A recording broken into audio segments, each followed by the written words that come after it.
Amen. Praise the Lord. Palakpakan muna natin ang Lord. Amen. Hallelujah. Hallelujah. Salamat po sa Panginoon, no? At may bago tayong umaga.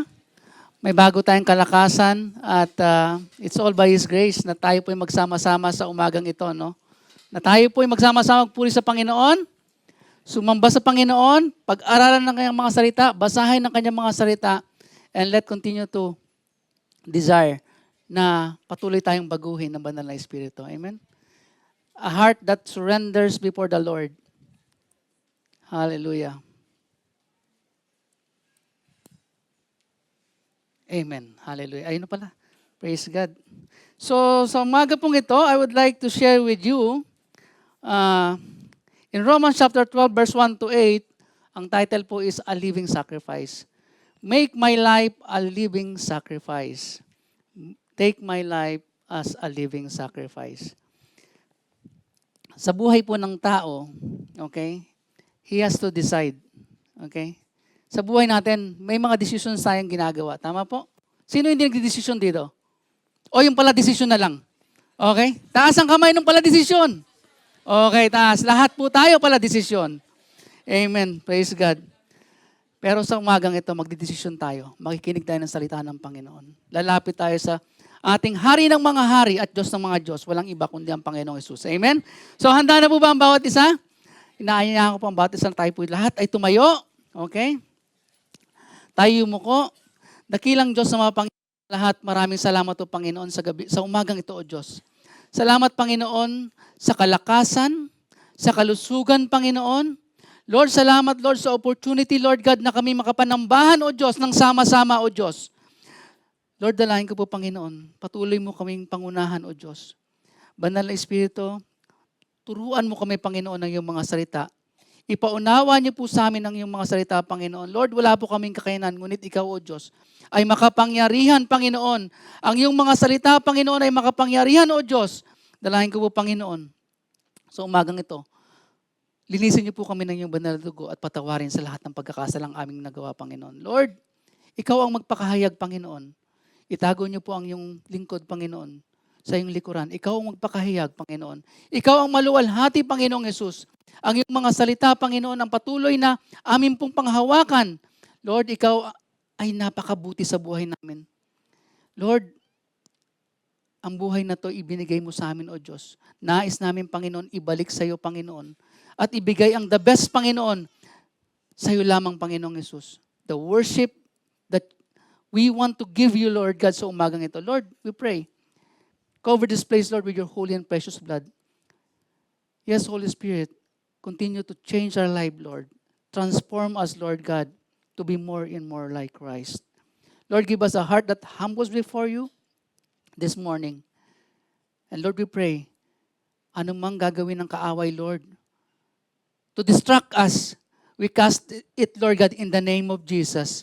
In the name of Jesus. Lord, give us the heart, Lord, that hungers before you. That excited, Lord, that we are excited, Lord, to hear your word, Lord God, at ikaw ay makilala namin, Panginoong Hesus. And ang mga bagay na to ng iyong mga salita ay ibahagi din namin, Panginoon, sa aming mahal sa buhay, Lord God. At dalahin ka po, O Diyos, ikaw ang maluwalhati at mapupurihan. Ito po ang aming samot dalangin, sa tayong pangalan ni Jesus, Amen. Maaari na po tayo umupo. Amen. Hallelujah.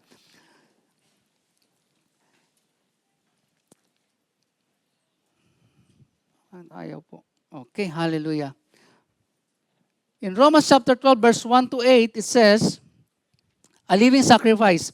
I appeal to you, therefore, okay, brothers, by the mercies of God, to present your bodies as a living sacrifice, holy and acceptable to God, which is your spiritual worship. Do not be conformed, okay, do not be conformed to this world, but be transformed by renewal of your mind, that by testing you may discern what is the will of God, what is good and acceptable and perfect. Gifts of grace. For by the grace given to me, I say to everyone among you, not to think of himself more highly than he ought to think, but to think with sober judgment, each according to the measure of faith that God has assigned. For as in one body, we have many members, and the members do not all have the same function. So we, though many, are one body in Christ, and individually members one of another. Having gifts that differ according to the grace given to us, let us use them. If prophecy, in proportion to our faith. If service, in our serving. The one who teaches, in his teaching. The one who exhorts, in his exhortation. The one who contributes, in generosity. The one who leads, with zeal. The one who does acts of mercy, with cheerfulness. Amen? Hallelujah. Sa Tagalog po, inaanyayahan ko pang bawat isa na tayo pong tumayo. Kayo naman po ang magbabasa nito. Amen? Hallelujah. Okay? Hallelujah. Sige po. 1, 2, 3, go.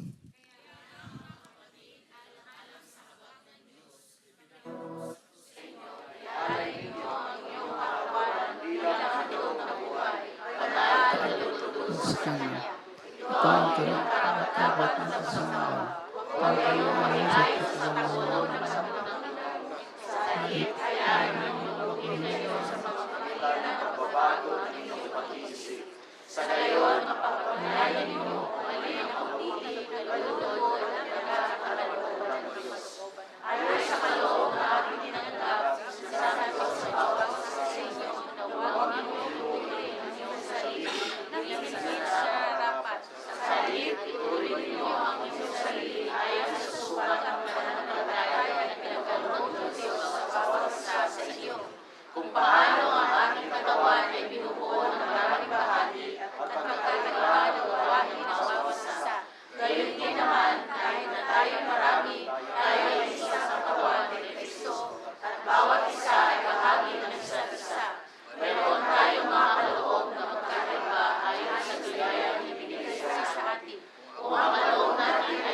Amen. Pwede na po tayo umupo.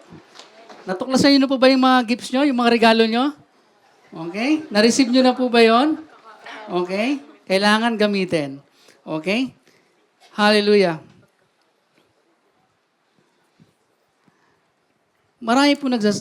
Maybe ang kalaman po ng karamihan, ang kalaman ng karamihan, pag sinabing worship, singing songs.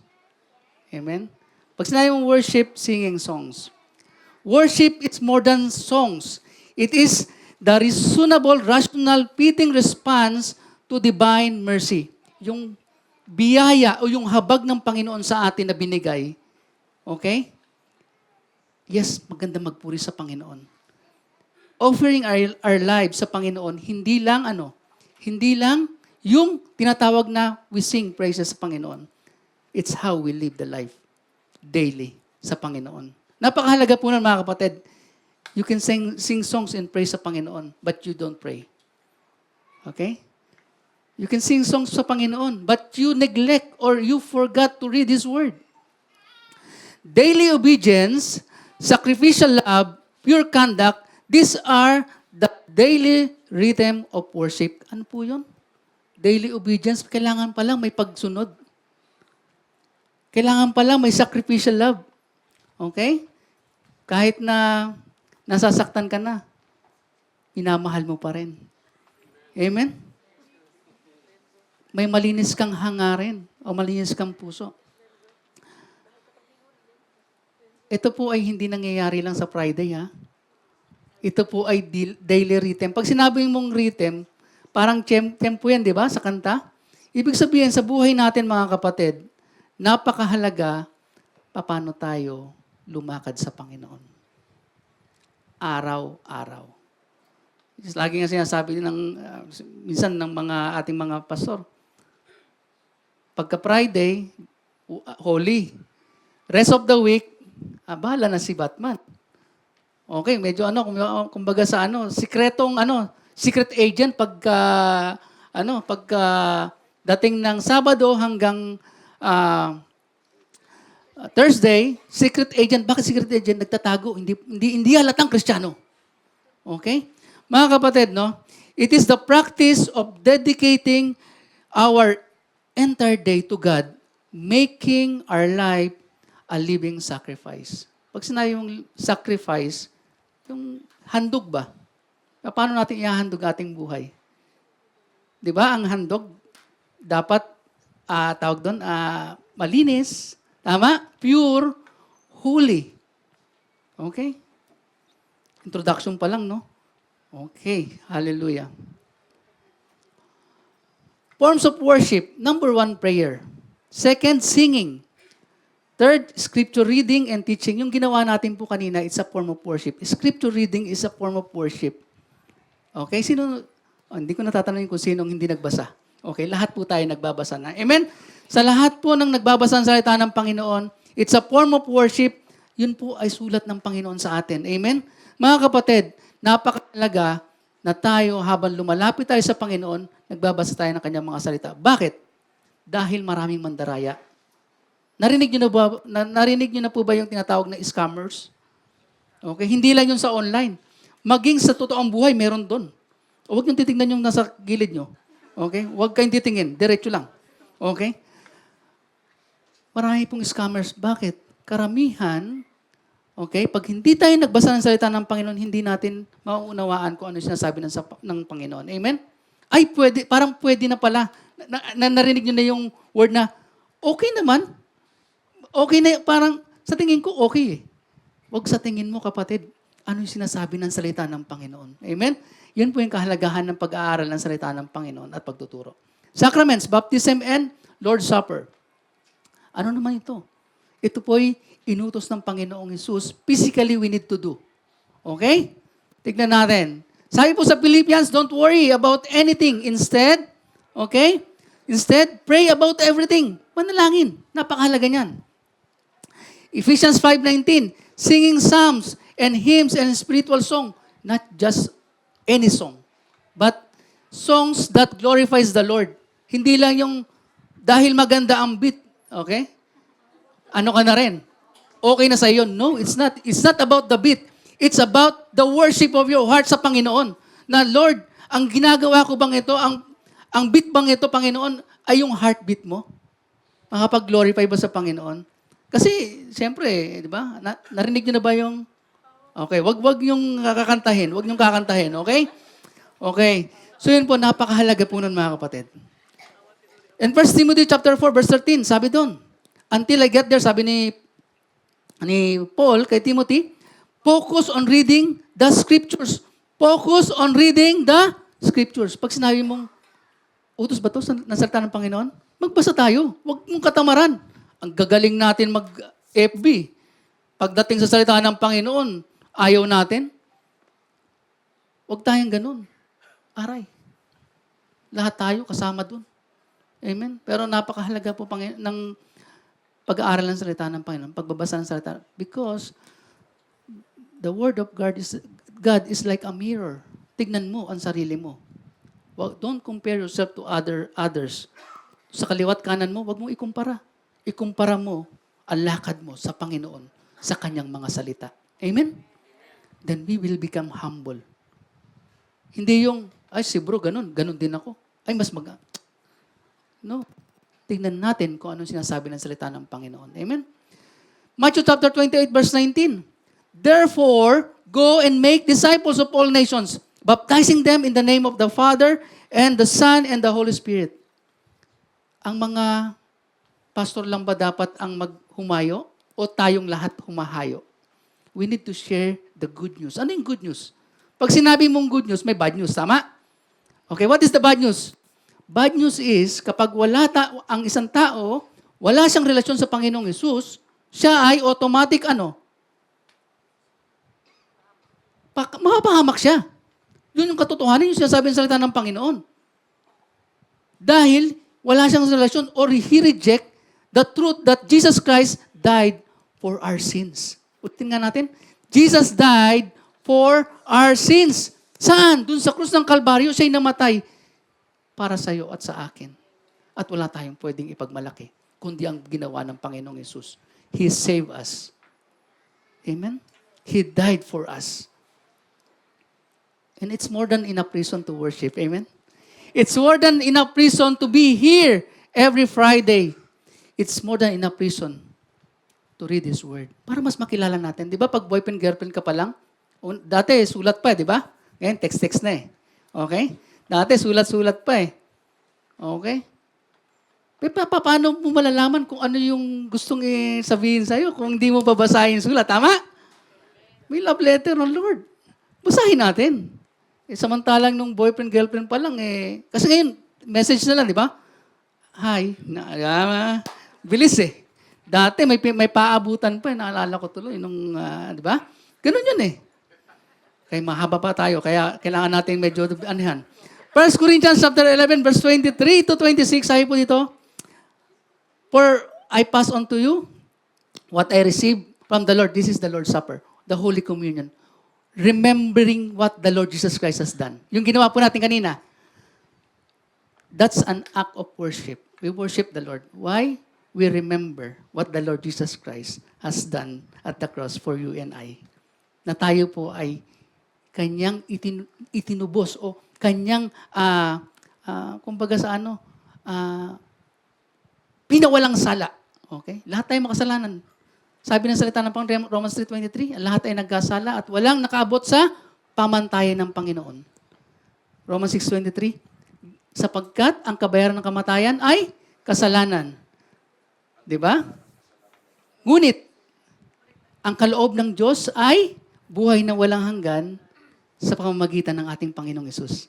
May kaloob. May bad news, pero may good news. The Lord Jesus Christ is the good news.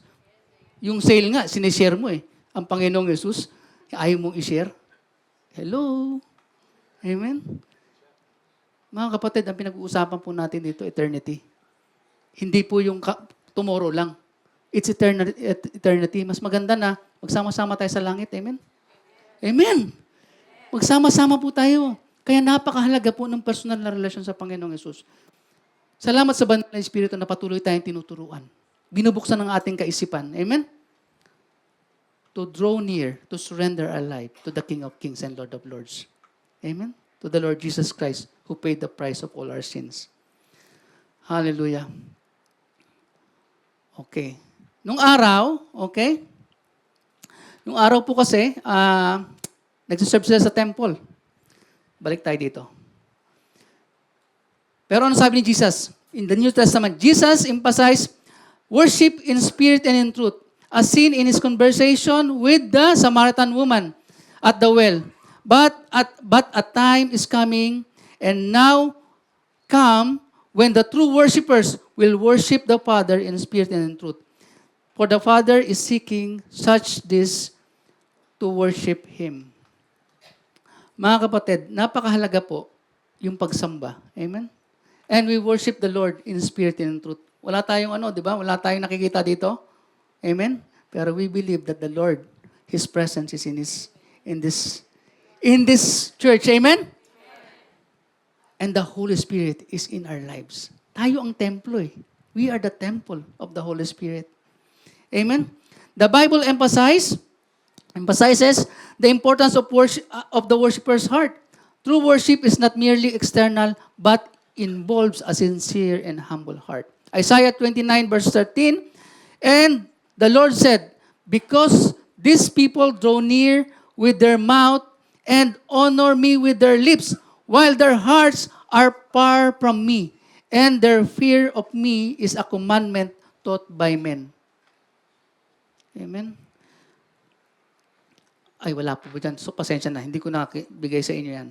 Dapat po yun yung attitude ng ating worship. Amen? Our worship, a worshiper heart, we have to be sincere sa ating paglapit sa Panginoon, and we have to have a humble heart. Kasi paano tayo hindi mag-humble? He is holy. Amen?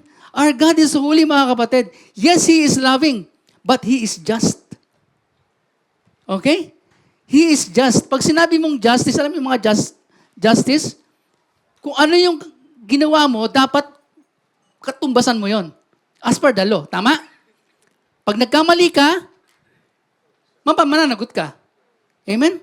So yun po yun. Ano po sabi dito? Okay. I have 30 more minutes. Okay. Number 1 na agad tayo. Okay? Number 1, transform your mind. Mindship. So sa mga mindship, okay? Sa mga nagda-drive po dyan, kailangan ng shift, tama?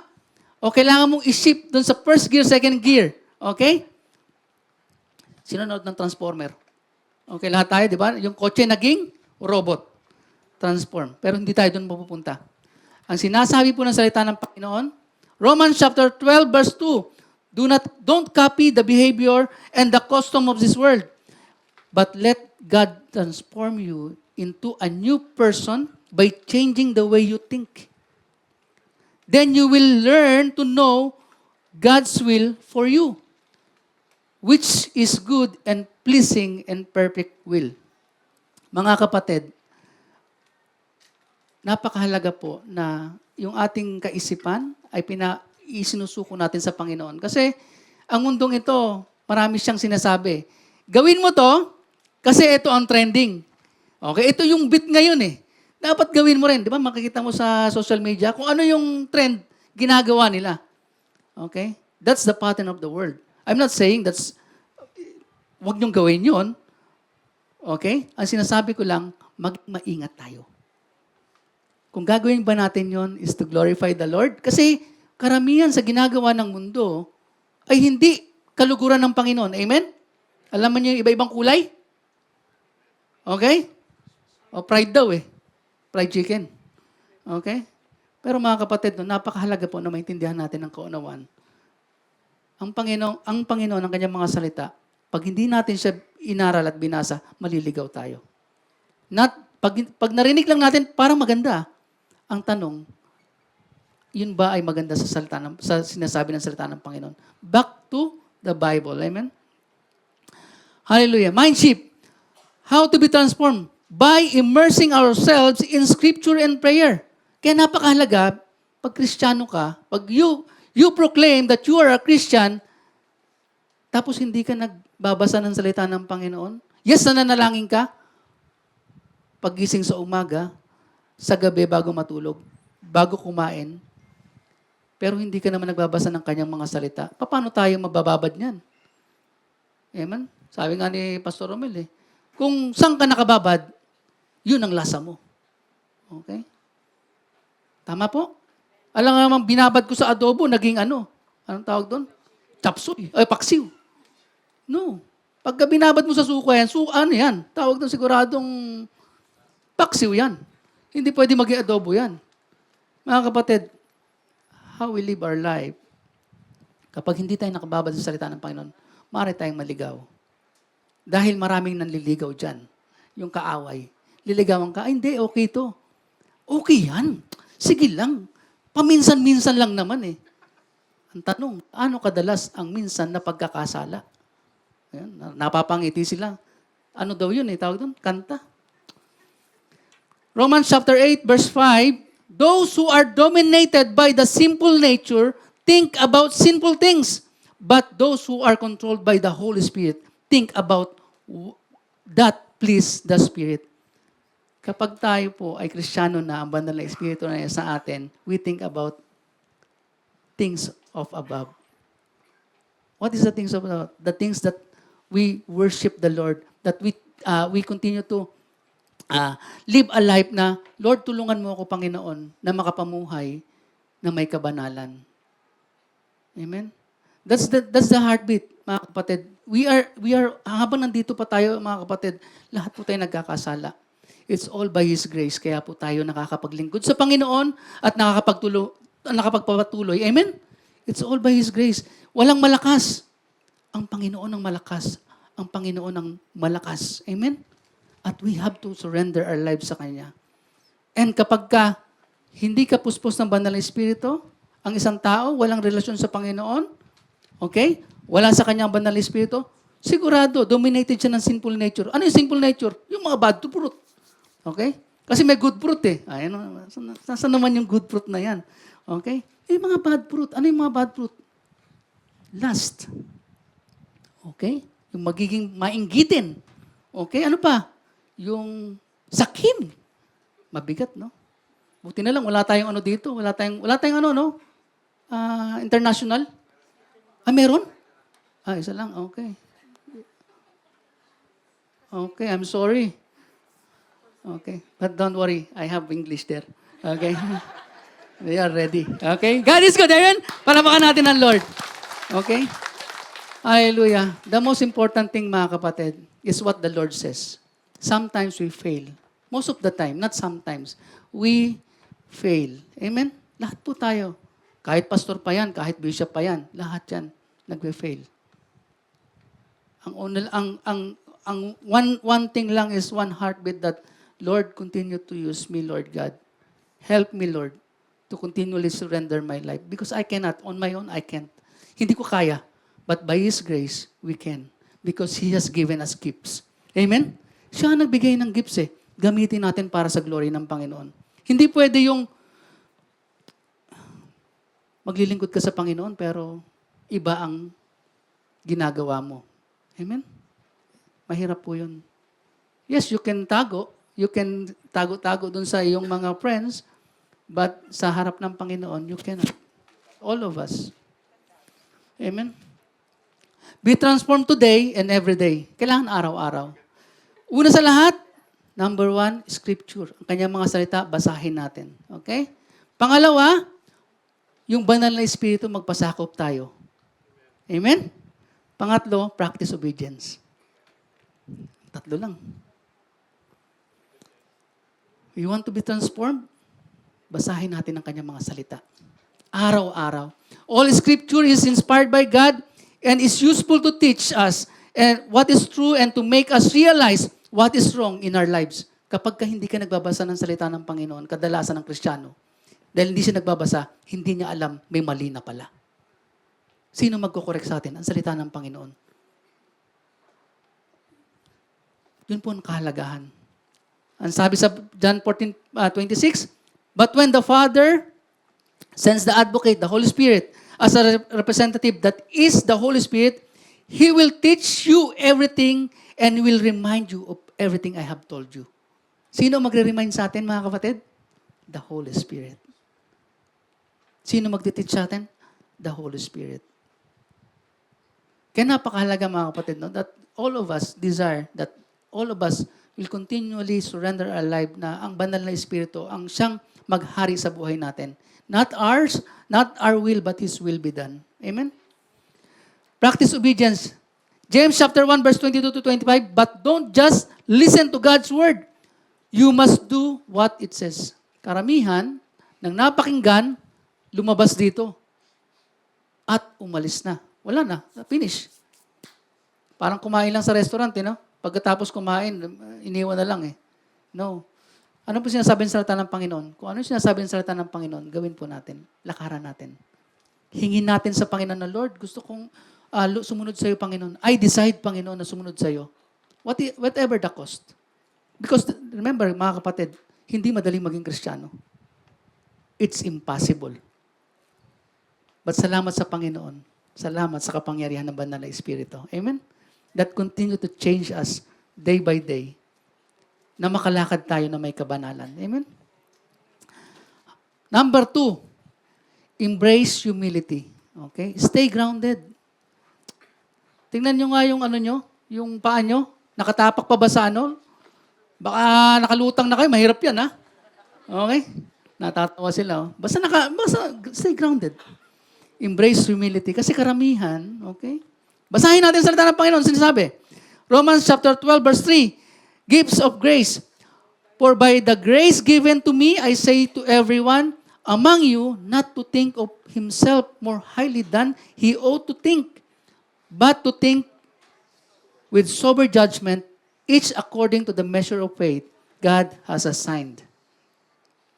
May nakita na ba kayong, tawag doon, tao na nakalutang lang, lalakad? Okay? Pero karamihan, yung ulo lang, medyo maano eh. Okay? Okay? Ano lang yan, imaginary nyo lang yon. Wag nyong itutuloy yan. Imaginary nyo lang yon. Okay? Ano sinasabi sa salita ng Panginoon? Stay humble. Stay grounded. Okay? Mga kapatid, napakahalaga sa lahat na as we continue to walk sa Panginoon, we continue to surrender our lives sa Panginoon, we stay humble. Kapag binibless ka ng Lord, stay humble. Kapag dumaranas ka ng problema, stay humble. Bakit? Isa lang ang nagpo-provide sa atin, ang Diyos na makapangyarihan. Amen? Ang Diyos na nagbibigay ng kapayapaan, ng Panginoong Yesus na magbibigay sa atin nun. Recognizing our limitations and relying on God's grace keep us grounded. Kapag kapakiramdam mo, limitless ka, di ba? Yung mga ads, limitless. Ano ka? Ano? Tawag doon? Yung machine nga, may limit di ba? Tayo pa, na human, we are not limitless. We have limitations. We need to recognize that. And salamat sa Panginoon, no? Those limitations, we rely on God kasi siya lang ang pwedeng magbigay sa atin ng additional. Amen? Hindi lang additional, bonuses. Okay? Hallelujah. It allows us to serve others genuinely, and appreciate the diverse gifts within the body of Christ, fostering unity and love. Yung pinag-usapan kanina, dapat may pag-ibig sa kapwa nating Kristiyano. Okay? Kung sa loob, walang pag-ibig, problem yan. Okay?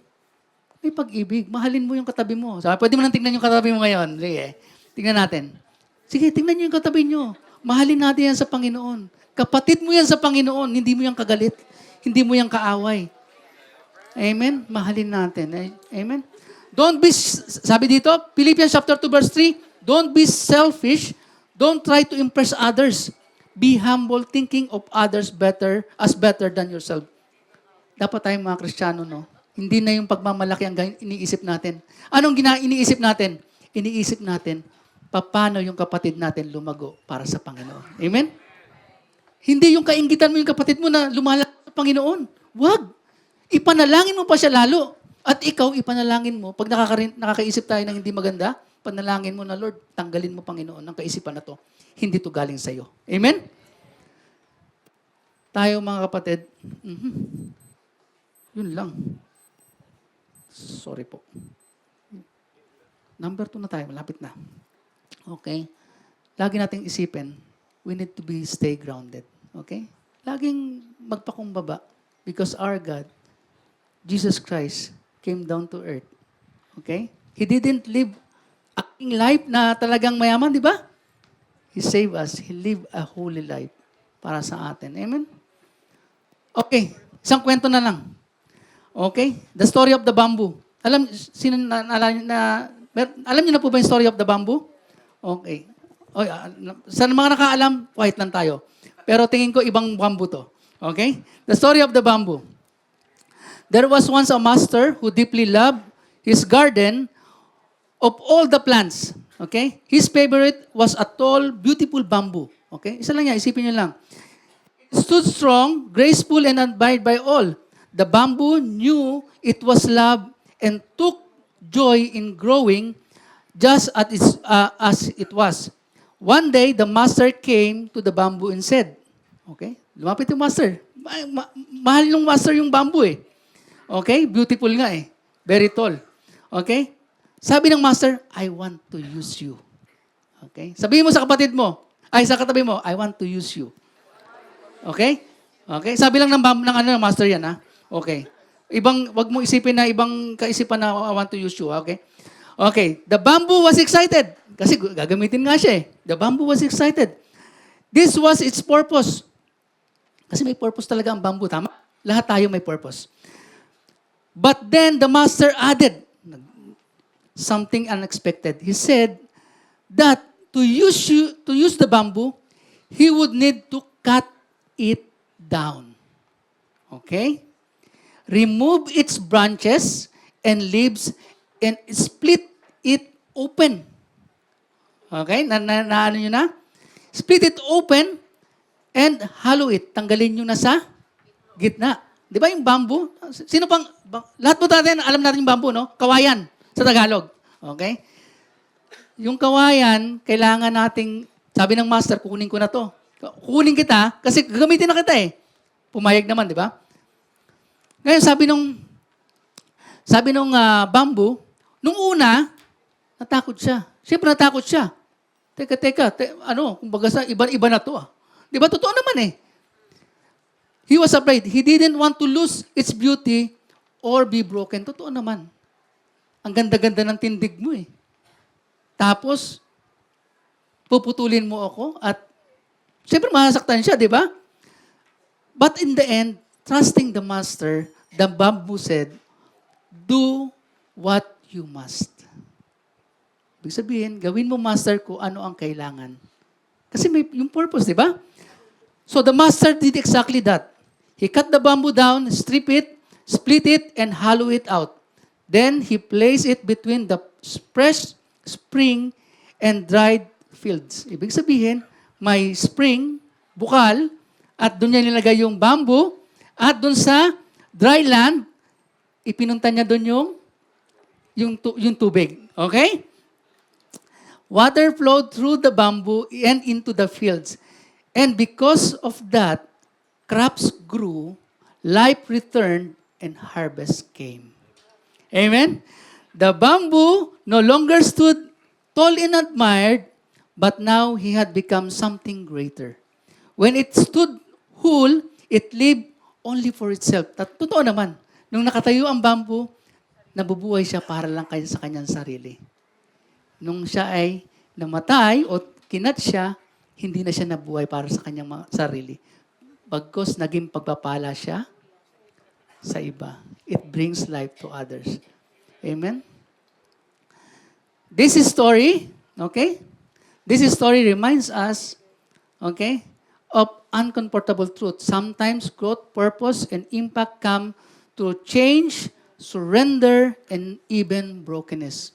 Kadalasan tayo binabasag ng Panginoon kasi mayabang tayo. Kadalasan binabasag tayo ng Panginoon kasi ang dami nating segue, ang dami nating kasalanan. Okay? Anong gusto ng Panginoon? For us to be used purposefully. Tayo ay mag-surrender. Amen? We often want to be used without change. Kadalasan, may mga tao, may mga Kristiyano na gusto lang nila mag-serve sa Panginoon pero ayaw nilang mabago ang kanilang buhay. Okay? We want purpose without sacrifice. Ang paglilingkod sa Panginoon, kapatid, may sakripisyo. Amen? And you need to surrender your life sa Panginoon. We need to surrender our life to the King of Kings and Lord of Lords para po tayo ay gamitin ng Panginoon. Humility, surrender, and self-sacrifice allow one to become a blessing to others. Hindi lang dapat ang iniisip natin, paano tayo makakatanggap ng blessing, paano tayo magiging blessing sa iba. Amen? Hallelujah. Use your gifts. Last na po ito. Use your gifts. Gamitin ang inyong mga talento. Lahat po tayo, iba-ibang talento. Amen? And ang church ay marami pong mga talents, talented teams or talented people or talented brethren. Mga kapatid, anong sinasabi ng salita ng Panginoon? Romans 12:6-8, having gifts that differ according to the grace given to us, let us use them. Kung ano man po yung gifts na binigay ng Panginoon. Kung prophecy or speaking the word of God, sharing the gospel, okay? Kung ito naman po ay pagtuturo, kung ito man po ay pag-exhort, kung ito man po ay pag-contribute, pag-share ng ating mga resources, we do it cheerfully. We do it for the Lord. Amen? Huwag yung magbibigay ka, nakasimangot ka, pangit nun, di ba? Hindi siguro maganda yun, no? May dala kang regalo, tapos nakasimangot ka. O, di ba? Tapos pag ganun pa yung mas maganda may regalo. Bro, may ako sa'yo, may surprise ako sa'yo. Di ba? Nakangiti ka. Why? The one who will receive, maging excited siya. Kasi from the bottom of your heart, you give it all out. Amen? Kahit pa magkano yung cost nun, it's not about that cost. It's how you give it to Him. Tama? Kaysa naman yung regalo mo, naka-box, tapos malaki, okay? Tapos talaga naman, pero kasi mangot ka, parang ayaw mong bitawan eh. Okay? Sige, walang ganon, di ba? Wala naman ganon dito, di ba? Mga kapatid, whatever it is, kapag binigay mo sa kapatid mo, with thankfulness, mas masarap yung ibibigay mo siya na, bro, para sa ito. I'm going to share something. Amen? Na nakangiti ka. Okay? Tingnan nyo yung katabi nyo. Nakangiti ba? Okay. Hallelujah. Hallelujah. Okay. Ito po yung sinasabi ito. Grace gifts of the body. Ang Panginoon po ay binigyan tayo ng different gifts. Okay? As part of one body, like say body. Okay? May kamay, may katawan, may paa. Okay? Lahat po tayo iba-iba ng gifts. Pero pag ginamit natin para sa Panginoon, it will build the church, the body of Christ. So tayo po ay kabilang sa body ng Panginoon. Jesus Christ is the head and we are the body of many parts. Okay? Iba-iba po tayo ng parts. Sabihin mo sa katabi mo, kaparte ka. Oh, yes, you are part. Kaparte ka. We are part of one body. Napakahalaga po nun. We need to embrace also our uniqueness. May mga galing magluto, may mga galing magtimpla ng kape, okay? May mga magaling alam mo yung bumate, okay? Yung ating mga ushers, okay? May mga magagaling mapagbigay. Napaka-generous. Hindi mo pa birthday, meron ka ng regalo. Okay? Oh, hallelujah. Yun po, no? Salamat. Pagka-regalo talaga, masayang-masaya ang lahat, no? The greatest gift that we have received is the Lord Jesus Christ. Amen? That He has given us eternal life. Okay? Dapat natin panampalatayaan yung ginawa ng ating Panginoong Yesus dun sa krus ng Kalbaryo. Amen? So, malapit na po tayo. God gives gifts, okay? To use them effectively, we must realize that gifts and abilities came from God. Wala pong ibang pinanggalingan yan, ang Panginoon. Amen? Dapat yung mga gifts and talents, ipagamit natin sa Panginoon. Understand, not everyone has the same gift. Iba-iba. Kaya wag mo ikukumpara yung sarili mo, yung gifts mo sa iba. Iba-iba po tayo. Amen? Know that who we are and what we do best. Dedicate our gifts to God's service and not for our personal success. Be willing to utilize our gifts wholeheartedly, not holding back from God's service. Pagka meron tayong talento, mag-serve tayo sa Lord. You know, alam nyo kung ano lang yung nakakapag-hinder nun para hindi tayo makapag-serve sa Lord? Kapag ka tayo hindi decided, kapag ka tayo ay namumuhay sa kasalanan. Okay? Pangalawa, iniisip mo na mahina ka. No, you are not weak. Remember, tayo ay pinili ng Panginoon. Amen? We are chosen by the Lord. Salamat sa Panginoon. And the Lord gives us this life, ibigay natin sa Panginoon. Amen? Huwag nating hayaan na tatandaan na lang tayo, saka na lang. Alam mo saka na lang? Saka na lang ako mag-serve pagka nagka-boyfriend na ako. Okay? O, naka-girlfriend na ako. Di ba mga ganun yan eh. Saka na lang ako mag-serve sa Lord kapag kinasal na ako, nag-asawa na ako. Huwag ganun, saka na lang. Kasi, dun sa mga nag-iisip ng saka na lang, baka yung kinabukasan hindi na dumating sa kanya. And one day, we will regret na dapat nung malakas pa ako, nag-serve na ako sa Panginoon. Dapat nung kaya ko pang maglakad, kaya ko pang punta ng church. Kasi kadalasan, di ba, pagka may sakit ka na, mahirap na eh. Okay? Lalo na pag nandun ka sa balig ng karamdaman, habang malakas pa tayo mga kapatid, let's give to the Lord what belongs to Him. The best praise na pwede natin gawin, the best service na pwede natin gawin, bigyan natin sa Panginoon. Sabi po dito, Ephesians chapter 4, verse 10 to 14, now that these are the gifts Christ gave to the church and the apostles and the prophets and the evangelists and the pastors and the teachers. Their responsibility is to equip God's people to do His work and build up the church and the body of Christ. Amen? I will close with this. But Samuel replied, 1 Samuel 15:22, but Samuel replied, What is more pleasing to the Lord? Your burnt offerings and sacrifices, or your body's obedience to His voice? Listen, obedience is better than sacrifice, and submission is better than offering the fat of rams. Mga kapatid, napakahalaga that we practice obedience sa Panginoon. Napakahalaga that we submit to the authority of the Holy Spirit sa buhay natin. And let's serve the Lord with gladness. Amen? So yun po, tayo pong lahat ay, conclusion, tayo pong lahat ay tumayo. Living as a sacrifice involves practical steps such as resisting sin, serving others, and prioritizing God's kingdom in daily decisions. A life set apart for God, aligning our actions and thoughts with His will. The Word of God ministered in our hearts by the Holy Spirit is the only power on earth that can transform us from worldliness to true spirituality. It is all we need to be made complete, thoroughly equipped for every good work. 2 Timothy 3:16. The result is that we will be able to test and approve what God's will is, His good, pleasing, and perfect will. In Romans chapter 12, verse 2. It is the will of God for every believer to be a living sacrifice for Jesus Christ. Amen. Sige po, tayo po. Salamat po, Panginoon, sa umagang ito, O Diyos. Salamat, Panginoon, sa iyong mga salita na tunay nga po, Panginoon. Lord, make our lives, Lord God, a living sacrifice, Lord God. Take our lives, Lord God, a living sacrifice, Lord God, that we continue to surrender, Lord, our lives to you, Panginoong Jesus. Ikaw ang maghari, Panginoon, sa buhay ng iyong mga anak, Panginoon. Ang bawat isa po sa amin, Panginoon, patuloy mong i-empower kami, Lord God. Fill us with your Holy Spirit.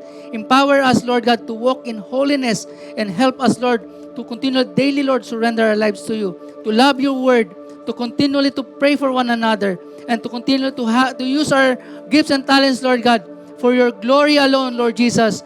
Lord, salamat po, Panginoon, palakasin yung bawat isa.